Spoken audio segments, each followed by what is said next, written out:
Hello hi అందరికీ నమస్కారం. ఇప్పుడే మా పూజ అయితే కంప్లీట్ అయిపోయింది. ఈరోజు నేను మా అత్తమ్మ కలిసి అయితే పటాన్చేరు ఎల్లమ్మ గుడికి అయితే వెళ్తున్నాం. ఎందుకంటే ఈరోజు మంగళవారం మా ఇంటి దేవుడు ఎల్లమ్మ తల్లి.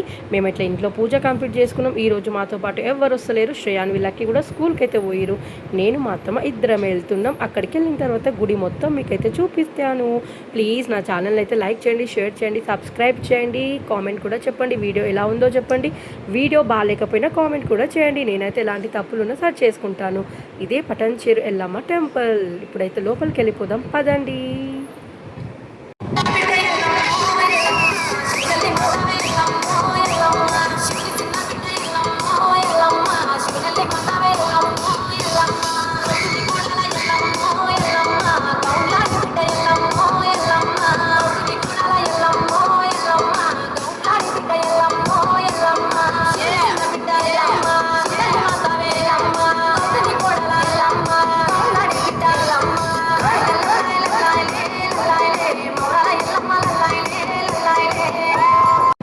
మాదైతే దర్శనం మంచిగా అయ్యింది. జనాలు కూడా మస్తు మంది ఉన్నారు.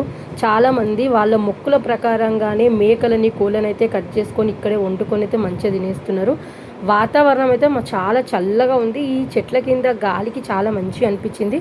క్లైమేట్ అయితే అదిరిపోయింది, మస్తు ఉంది. కాకపోతే మా వాళ్ళందరూ వచ్చి ఉంటే ఇంకా బాగుంటుండే అని అనిపిస్తుంది. కాకపోతే పిల్లలకి స్కూల్ ఉంది కాబట్టి పిల్లల్ని అయితే స్కూల్కి పంపించినాం. ఇక్కడ కూడా ముందు ఎల్లమ్మ గుడి ముందు గుళ్ళు అయితే ఉన్నాయి.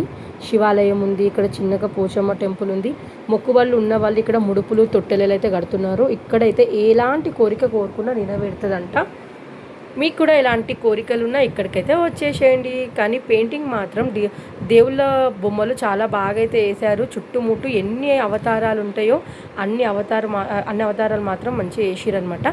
ఇక్కడ మాత్రం ఇక్కడ గజస్తంభం దగ్గర 1 రూపీ కాయిన్స్ అయితే పెడుతున్నారు. అందరూ కాయిన్ పెడితే వాళ్ళ కోరికలు నెరవేరుతాయని అర్థం అంట. చూసారా ఎల్లమ్మ తల్లి, ఆ బంగారు ఎల్లమ్మ ఎంత చక్కగా ఉన్నారో.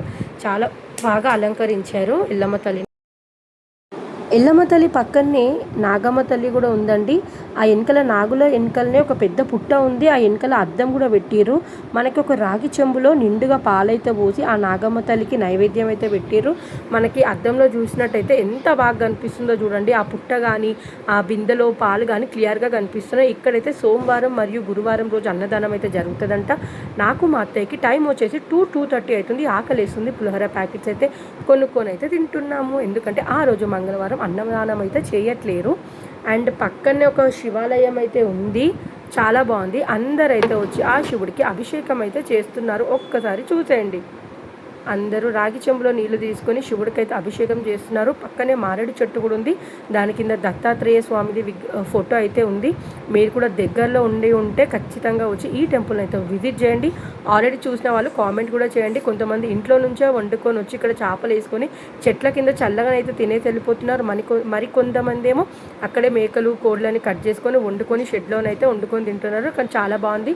ఖచ్చితంగా విజిట్ చేయండి. ఓకేనా? బాయ్ అండి. ఇలాంటి వీడియోస్ మరిన్ని కావాలనుకుంటే ఖచ్చితంగా నాకు లైక్ చేయండి, కామెంట్ కూడా చేయండి. బాయ్.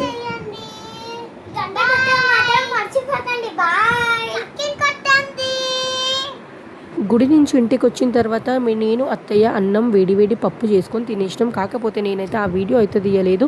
ఇంకా నైట్ అయింది. నైట్ అయ్యేసరికి మా అత్తయ్య నైట్లో అయితే ఖచ్చితంగా టిఫినే తింటుంది. రైస్ అయితే తినదు. ఒక్క చుక్క ఆయిల్ కూడా వేసుకోకుండా దోశ అయితే వేసుకుంటుంది. మీరైతే దయచేసి అనుకోకండి మీ అత్తయ్యతో దోశలు వేపిస్తున్నాం ఎందుకు అని. ఎందుకంటే నేను వీడియో షూట్ చేయాలి కాబట్టి మా అత్తయ్య అయితే దోశ వేస్తుంది. చూడండి, వితౌట్ ఆయిల్ దోశ కాబట్టి తీయడానికి అయితే అంత కష్టపడుతుంది. అండ్ దోశ వేసుకున్న తర్వాత దానికి కాంబినేషన్లో అయితే నేనైతే చికెన్ ఫ్రై అయితే చేసేసిన. చికెన్ ఫ్రై, దోశ, గరం గరం అన్నం వేసుకొని నైట్ డిన్నర్ అయితే చేసేసినాం. మంచిగా నేను అత్తయ్య మా వారు పాప అయితే తినేసినాం. హాయిగా పడుకున్నాం. Bye bye. ప్లీజ్ లైక్ చేయండి, షేర్ చేయండి, కామెంట్ చేయండి, సబ్స్క్రైబ్ కూడా చేసుకోండి.